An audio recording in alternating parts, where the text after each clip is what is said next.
poppin', y'all? It's your boy Zach. So in this video, look, if I face this way, it looks like it's about to thunderstorm, and if I face this way, it looks like it's about to be blue skies. I want to talk about a comment.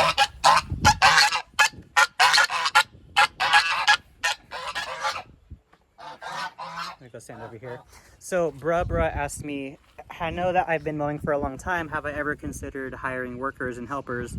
And I guess I'll just do a touch-up revision on this because I have a video on my channel. One of my first videos is talking about the pros and cons of hiring a worker, and I discussed about why I do what I do, why I'm solo, the pros and cons of it, the ceiling to it, obviously.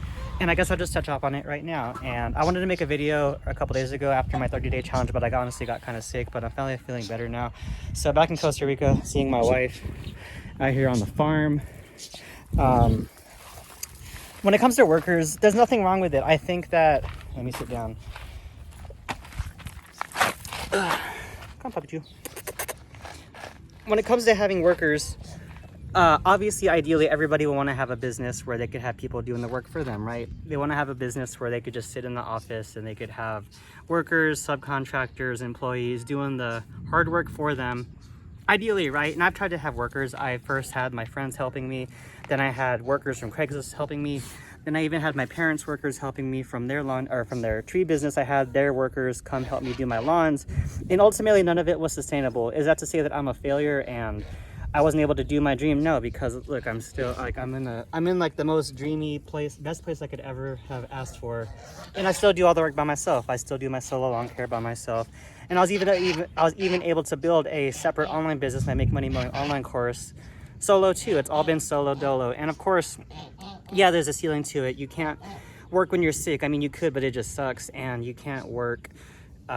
You can't make a certain threshold past just what you can do as one person, right? You could do a bunch with 3, 4, 5 people on a job and stuff. But if you're just doing solo, maybe you can only do 2 yards per hour max like me, right? But that's fine. That's all that I really need. And if I can make 100, 120 an hour, even if it's 80 an hour, right? Even after taxes, it's still good money. And as long as you know how to budget your stuff, then you can do it consistently over and over. And if you've been following my channel for the past 2 years, then you know that it's just consistent work. It's not going to get you rich quick. It's not going to solve all your problems and stuff, but it's just a genuine business. You can go work for somebody and make money, or you can go work for yourself and make money. And of course, you could have a business that makes you money, but it doesn't matter. Don't compare yourself to anybody else.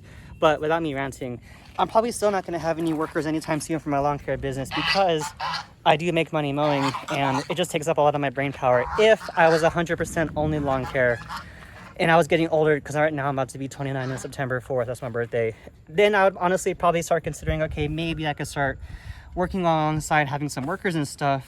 But even at that, I don't even know if I would. I think I'm just saying that. I think I really like being solo. And then people always ask me, well, what are you going to do whenever you're 50 and 60? Are you just going to continue mowing and stuff when you're old?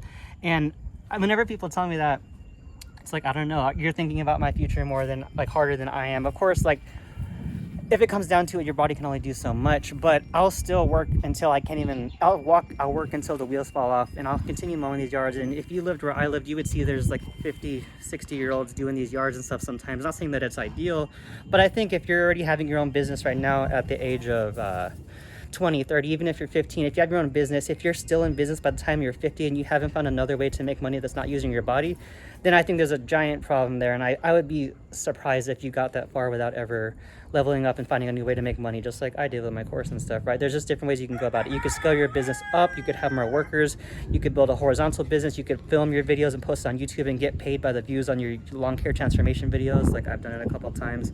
You could film your vlogs, you can make money, you could build up your business, you could sell it. I haven't done any of these things, they're just open ideas. All that I ever did for my story was I did a lawn care business, I did it solo, I continued to save up a bunch of money, I continued doing it over and over. Then eventually, whenever I had like maybe 50 customers and I had everything solidified to where I didn't have to continue marketing and whatnot, I could just kind of just show up, do these yards, and I didn't have to continue quoting and going out and driving and doing estimates because I already had my 50 customers built in.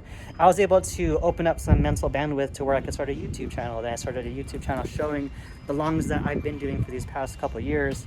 And then from there, it turned out people asking me questions like, how did you do this? How did you market? How did you do that? So I built my online course, MakeMoneyMowing.com, if you want to check it out. If you don't want it, no problem at all. And then from there, it brought me here. Now I'm on this Costa Rican farm and my wife's inside and I'm just here. And this all started because of just me buying my lawn care tools and getting my first job just like 5 years ago.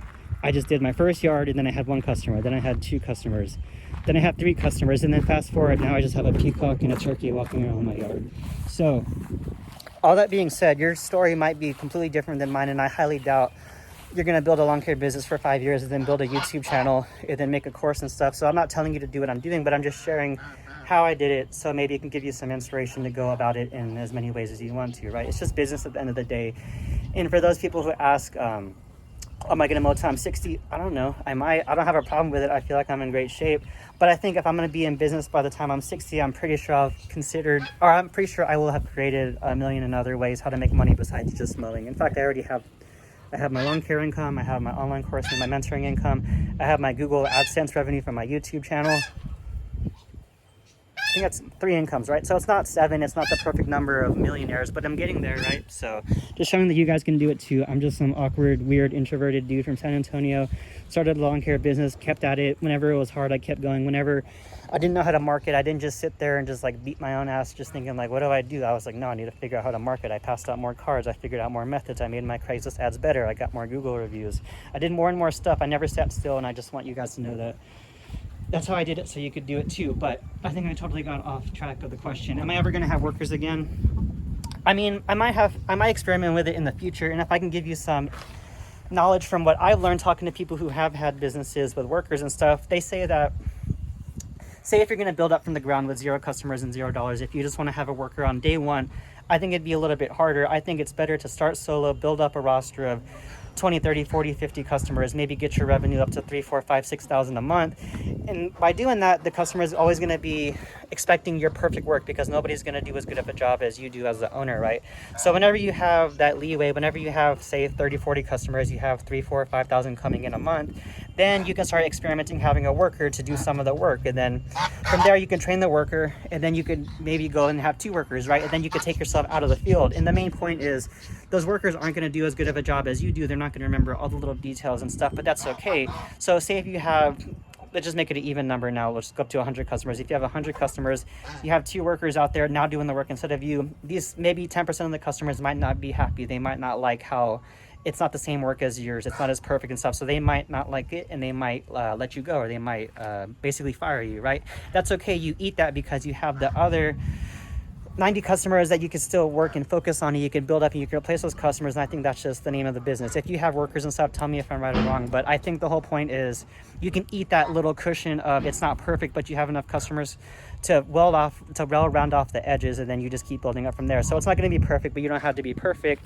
But that's just food for thought going up into the future. Whenever you have workers, the customers that you have might be expecting your perfect work. So whenever they get somebody else, maybe a fraction might not be cool with it, but that's okay. You can't make everybody happy, and maybe that's the silver lining. You can't make everybody happy, and that's okay. Business will still go on. Grass will still need to be mowed, whether these customers want you or these customers don't want you. It's still going to go, but for now, no workers. Maybe I'd rather honestly have helpers from my Make Money Mowing online course and mentoring program than having workers from my solo lawn care business, because when I go out there mowing, I'm loving it so much. After spending so much time on the computer, just making up all these lessons and doing all these replies to emails and everybody that I'm working with, it just makes me want to go out there and mow and just be in it and just fully be engulfed in the grass, just with my headphones or just with my earplugs in, just getting the work done. And I don't really feel like I need help with it. And that's just where I'm at now. This is all subject to change. But I don't know. If you want to see me mowing until I'm 60, I guess just stay tuned. But until then, I think, come on, you guys know that there's a lot of ways to make money. You don't have to be doing physical labor until you're 60. But I think the happiest people in the world and the longest living people in the world are, I think they're farmers in Okinawa, Japan or something. And they do labor with their bodies all day. They don't sit on a computer. And the longest living people aren't sedentary people living on the computer. I think they're people who are outside, living on farms. Like right now, like every single day when I wake up and I'm here at 5 a.m, I have to feed all these animals. I gotta feed and give water to that horse, these 4 parakeets, those 6 quail, these 4 bunnies, this dog. I gotta give them all food and water respectively, whether it's bird seed, whether it's feed. I gotta go feed probably like 30 of these chickens. I think there's 6 goose, 5 turkey, there's a peacock. I gotta feed all these people. I gotta fix everything. It takes like an hour every single day. It makes me think going to the gym to lift man-made weights in a man-made gym and a man-made air conditioner is so crazy. It's weird, but doing this is like a natural workout, and it feels great, and it's so satisfying. Digging holes, fixing stuff, putting up fences, closing fences, putting holes in the fences so they could cross over into the other area. I gotta go feed those cows over there. Those are our 2 cows.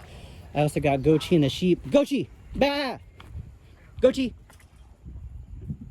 What's up? This dude tried to kill me so many times with these horns. I gotta feed these guys and I gotta go walk the farm, make sure everybody's happy. I think that's the real workout, and that's the stuff that keeps you alive, not only physically, but mentally and spiritually, because it's so cool. I'll give you one more thing before I go. Oh my gosh! Damn it, did the other dog get off the... No, she's over there.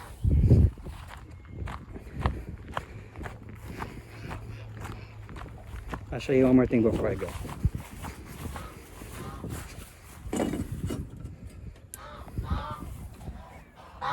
Look, these turkeys are laying eggs. I don't know if you can see it. Oh my gosh! Those turkeys are about to give us like 20 turkey babies. So that is my long, random, weird answer to if I plan on using workers in the future. Love you guys. I'm gonna go finish my day. I'm gonna go continue letting my hair grow back out and my beard.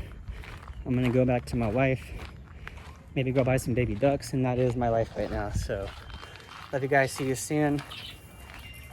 And yeah, 10 minutes a good length. All right, peace out, guys. Love you. MakeMoneyMowing.com, my online course on mentoring program. Do what I'm doing. Get started today. The best time to start a business was yesterday. The second best time is now. All right, peace out. So I just filmed all that, and now it's a torrential downpour. This is Costa Rica.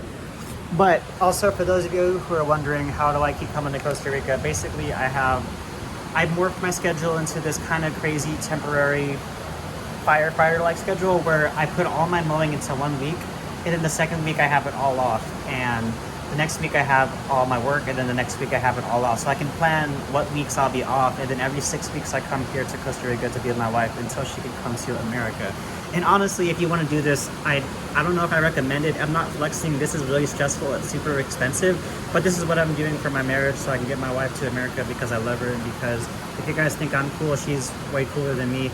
And maybe in the future I'll put it in the videos, or maybe I won't. I don't even know why I said that, but that's how I'm able to come here, and that's just the beauty of lawn care. Is it perfect? No. Is it easy? Hell no. Is it expensive? Yes. Does it make your work super stressful when you're doing all your work in 1 week, and then you're just off the next week whenever I'm not in Costa Rica? Yeah. But look what it allows me to do.